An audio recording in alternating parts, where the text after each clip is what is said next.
The Indwelling of Your Divinity. May 20th, 2015. Somewhere inside of you there is a calling that is primal and known by your soul that wants to come forward and become known and welcomed with unconditional love and unconditional compassion. This calling is quiet, yet known by your soul and understood by your heart. The end of creative labels for this and that, the end for hurting people and things into categories, as there is no purpose when each of you beats a heart, shares in the rhythm of life that is deeply intrinsic and connected. When you move about your day, and take a moment to enjoy the sun, or welcome the bright glitter of stars that paints your night sky, don't think you are the only one in the world enjoying that sun or enjoying the stars. What it is inside of you, that is deep and profound, beautiful children, is the spark of divine light that is there, in all beings and in all creatures. As you turn your attention inward more often, you will in time find yourself realizing how much inner peace you have been passing up in favor for the next distraction or temptation. It takes dedicated discipline to remain focused and to not refer to what someone else is doing in order for you to take positive action for your life. What another person is doing in their life, how they practice their spiritual calling, is perfect for them, doesn't mean it is perfect for you. You must find that place inside of you, that natural, undistracted self, and allow the peace of this state of being direct you and your precious heart to what is meant for you to do. Too often you barely scratch the surface of knowing your true self. Very few actually take the time for deep meditations and long periods of quiet solitude, simply because the busyness of the mental activity is pulling them in too many different directions. Unless you are focused on your goals, you will have a hard time making them become a reality. Frustration easily sets in when you become distracted and your focus becomes tainted. You can blame others for distracting you, but it is you that allowed yourself to become distracted.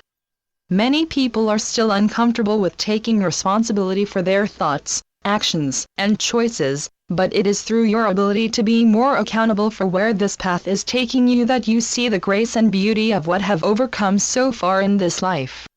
The moment you can see all that is before you without attaching emotionally and without adding expectations on how things should be, is the moment clarity enters your way of being, and you begin to process life around you differently, at a much purer level of understanding. As you make your way throughout your day, take the time to consider your state of mind. Determine if you can, if you are coming from a place of unconditional love and unconditional compassion, or are you stuck in some egoic notion of make-believe. A way of knowing if your thoughts and actions are of the highest of good, is if you think of how they would be if they were offerings as gifts to God. We know you understand that the Lord is called by many names, including Shiva, Krishna, even Allah, and there are many other names that refer to a supreme being. Now think about those thoughts and actions that you have played out recently.